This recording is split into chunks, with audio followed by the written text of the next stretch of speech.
champions. We're shooting for a three-peat, okay? And this brother's got a foot out the door. So it wasn't that happened and then, oh, KD wanted to leave. No, KD, the whispers were out there that he was planning on leaving before that incident had taken place, which is why one of the things that Dre, get the hell up out of here and go. I'm putting it in kind words because we're on FCC airwaves. Clearly, he didn't say it that way, okay? But he let him know. You know what I'm saying? Get the hell up out of here. You want to leave anyway? We won before you. We going to be fine without you. That was Draymond's response, okay? Whether they're willing to admit it or not today is their business. I'm telling you what happened, okay? So and not only that, when you're KD, you like to do things your way. The brother never cheats you. He's a superstar player. He's going to bring what he brings every single night. The man loves to hoop.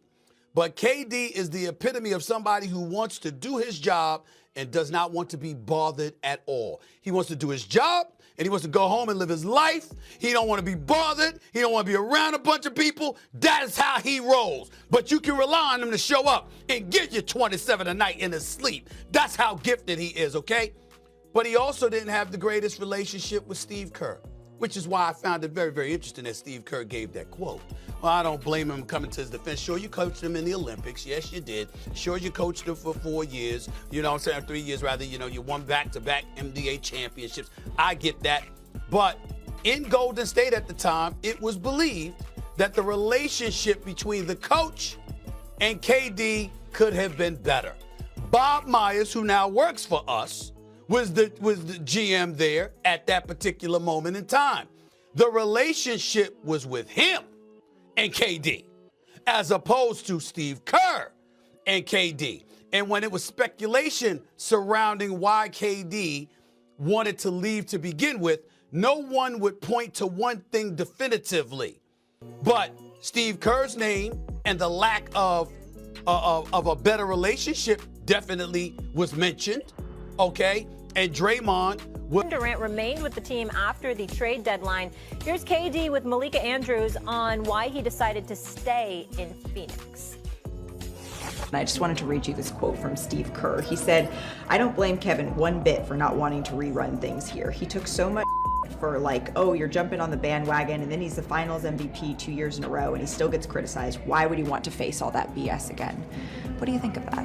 People talk crazy about me all the time, you know? Like, that's not the reason why I didn't want to come back. I just didn't want to get traded midway through the season. And it was nothing against my time with the Warriors, or I heard because I don't like Draymond. At the end of the day, I just didn't want to move, and I wanted to see it through with my team in Phoenix and see what we could do the rest of the season. So I'm glad I'm still there. All right, so he just wanted to see it through with his team in Phoenix, didn't want to move again, Stephen A. Do you like KD's reasoning for not going back to the Warriors? I don't have a problem with it. I just think there was much ado about nothing. And let me explain, because obviously I'm gonna take hits. You know, I'm the bad guy. I mean, everything I say, every word I utter, Eminem, Doggy, I'm the bad guy and stuff like that. People don't want to talk to me like to the bad guy. I mean, it is what it is. Everybody and their grandmama knows. There's no one definitive reason why Kevin Durant left Golden State. But more importantly, as I said to the Golden State Warriors at the time before the trading deadline, why would you even want to think about or consider bringing back somebody that didn't want to be there? Kevin Durant left of his own volition. The Golden State Warriors would still have Kevin Durant in a Golden State Warriors uniform if Kevin wanted to stay there. KD didn't want to stay. He wanted to be gone. Everybody looks at the Draymond collision, the friction that they had on the court against the Clippers, where you know it's bad. DeMarcus Cousins had to contain Draymond Green, okay? Let's keep that in mind, right? Even though DeMarcus Cousins is a good dude. Here's the bottom line. When you look at it, Draymond got into that ordeal. I heard because I don't like Draymond. At the end of the day, I just didn't want to move, and I wanted to see it through with my team in Phoenix and see what we could do the rest of the season. So I'm glad I'm still there. How does the second half of the season shape your outlook for even beyond this year? Moving mid-season is one thing. Moving in the summer is maybe something else. You got to ask front office about that. I mean, I never planned on leaving or moving Phoenix, getting traded. I didn't ask for a trade from Phoenix. But obviously, when you pay so much for a team and we're not playing up to our expectation, and somebody has to go, So, we probably should check in with those guys in the front office throughout the rest of the season and see how they feel about the team. I know that I'm going to keep trying to bring my best every single day, and I let the higher-ups focus on what's next. Interesting conversation Kevin Durant had there with Malika Andrews, but I think it's important to address just for clarification purposes. I totally believe him when he says he didn't want to leave. He's happy in Phoenix, wants to stay there, didn't really want to move. He's that kind of dude. Obviously, he's scheduled to get about $54 million next year, so the reality is that it's not his choice. It's going to be the team's choice as to whether they want to move him or not. And in all likelihood, from everything we've been hearing, the Phoenix Suns may indeed elect to move him out this offseason. So I love the fact that he gets to finish this season in Phoenix. They get to try and turn things around. You do have Devin Booker. You do have Bradley Beal. These are not scrubs. These brothers can play. How they haven't figured out how to play together and win effectively beats me. It makes no sense whatsoever. I don't understand it. But nevertheless, when it comes to Kevin Durant, we all know my wishes. I wish he was in New York with the Knicks. Because I think if the Knicks had him with Karl Anthony Towns, if they had the crew, but you can't get him. Because you got to trade for him, and they gave up too much assets. As much as I love Mikal Bridges, 5 first-round picks. If the Knicks could have given up 3, they could have had a couple of first-round picks to give to the Phoenix Suns and got KD before the trade deadline. And then if the New York Knicks had KD and Karl Anthony Towns and Jalen Brunson on the squad together, your brother Stephen A. Smith would have been sitting up here talking about, we gonna win the chip. We gonna win the chip. That's what I would have said. But that didn't happen. That didn't happen. Getting back to KD and his conversation with Malika Andrews, there's a couple of things that he said that I wanted to address. He said that he was hearing some noise about how he didn't like Draymond and him and Draymond Green didn't get along. That can't be true. We saw y'all do an interview together years ago and revisited that whole ordeal and how things have been fine ever since that time. And there's been no friction ever since. So why would anybody be saying that about Draymond? What do I think about Draymond? What we were thinking about was the fact that Kevin Durant went to Golden State, won back-to-back titles, would have easily three-peated if he had not torn his Achilles, because there's no way in hell the Toronto Raptors would have beaten Kawhi Leonard. Everybody admits that. No, there's a byproduct of Kevin Durant already having one foot out the door. So when he explained what he explained, I'm like, yeah, okay. It sounds great. You didn't want to move, all right? You've been to Oklahoma City. You go to San Francisco. You go Oakland, rather. You go from Oakland to San, whatever the hell you was living, right? Then you go from there. You go to Brooklyn, New York, okay? And then after you go to Brooklyn, you're in Phoenix. You don't want to move. Arizona, it's warmer. The taxes are better. We get it. We understand, okay? But in the end, bottom line is, you never wanted to be in Golden State in the end anyway. In the end, you did not want to be there. And they shouldn't have even thought about bringing you back. Yeah, I'm with you, S.A., in that when that started percolating, I was like, well, what does KD actually want out of all of this? I was cool with the interview. I thought it was, it actually kind of took me back because we were all in high school, in the basketball circles, in the D.C., Maryland, Virginia area.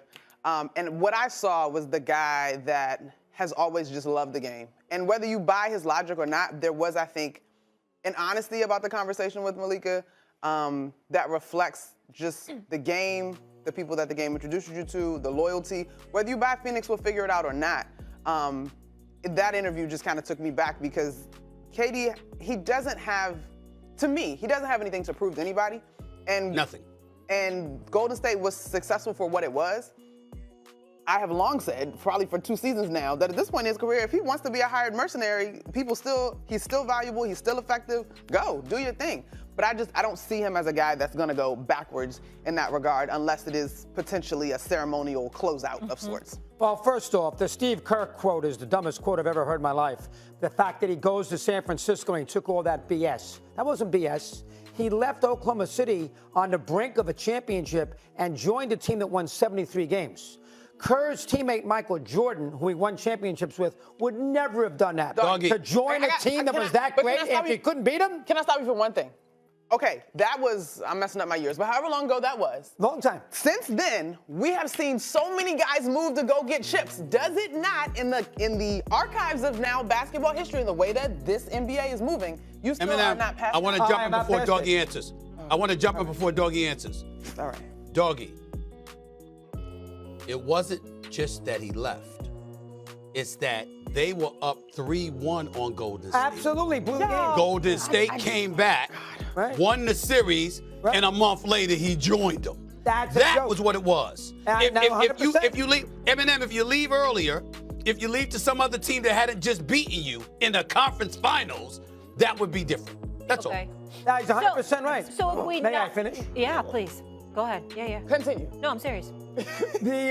So that's number one. And not only were they up 3, not only about that series, let's not also forget they had an 8-point lead with 4 minutes to go at home in Game 6. Win the game. Beat, and Golden State won 73 games that year. But the first order of business to get started with is Mr. Kevin Durant himself, KD Trey, and a conversation he had with my ESPN colleague, the one and only Malika Andrews. The two sat down and discussed the tumultuous trade deadline that nearly landed him back with the Golden State Warriors. That deal fell apart when it became clear KD was not interested in a reunion, and he spoke on why exactly that was the case. Take a listen. And I just wanted to read you this quote. Which is not something you do. Not like that. And that's what they did. So all of that was going on. It was a whole bunch of things and a whole bunch of personal stuff going on with KD that's none of my business, none of anybody else's business. That contributed to him wanting to leave the Bay Area. But the bottom line is he wanted out.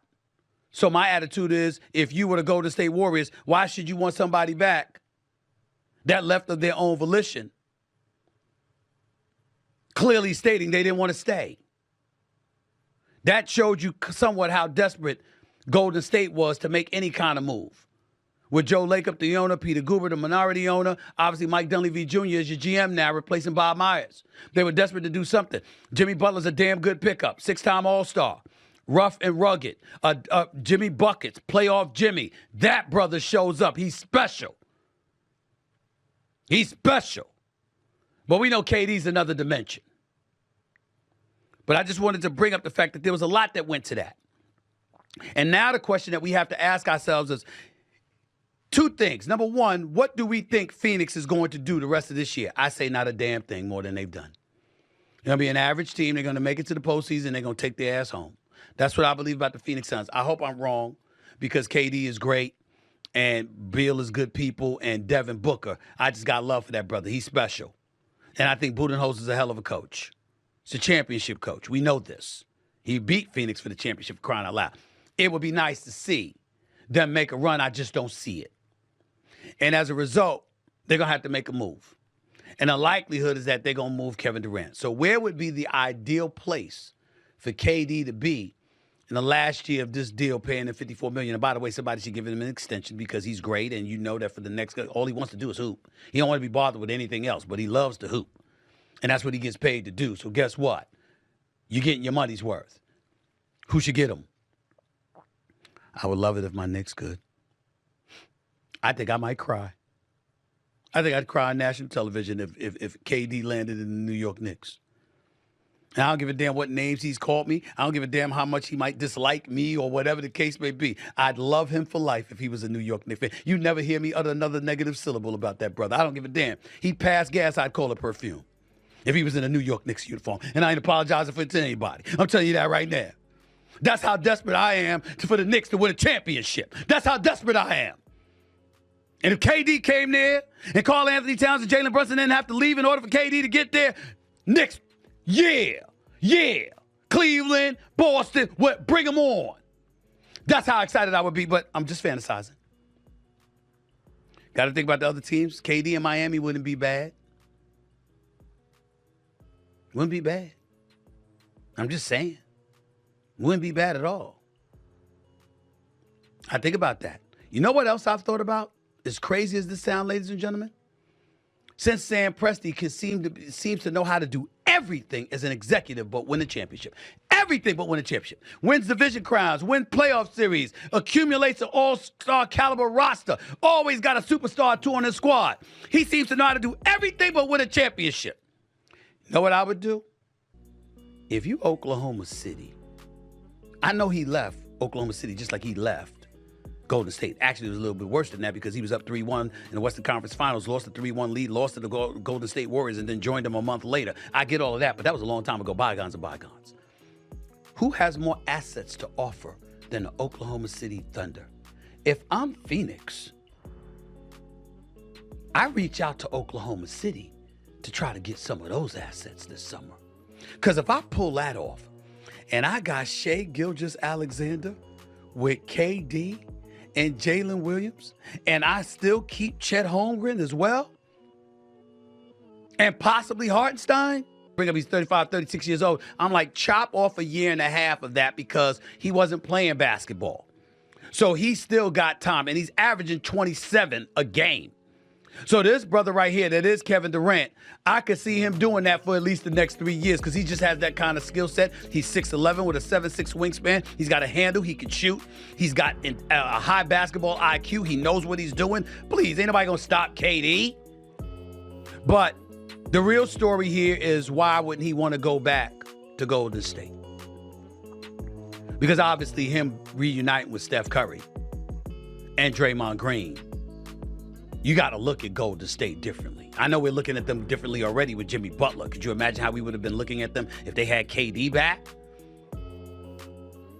But yeah, as I said on my day job, First Take on ESPN this morning, when Draymond and KD got into it, they didn't get into it and that's why KD wanted to leave. They got into it because before that, KD wanted to leave. Because when Draymond was cussing him out, it was like, motherfucker, go. You don't want to be here anyway, leave. We won whatever we won before you got here. We'll win after you leave. And actually, it's kind of true because they did win before KD got there, and then they won after he left because they won in Boston. So factually, Draymond Green was prophetic in saying what he said because it's true. It actually happened. But with that being said, that tiff with Draymond and KD on the court at the Crypto.com Arena, formerly Staples Center, where DeMarcus Cousins had to basically restrain Draymond Green and keep him cool,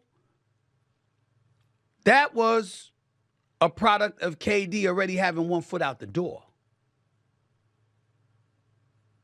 So let's get that out the way. Here's the other thing that gets out the way. We saw a quote from Steve Kerr.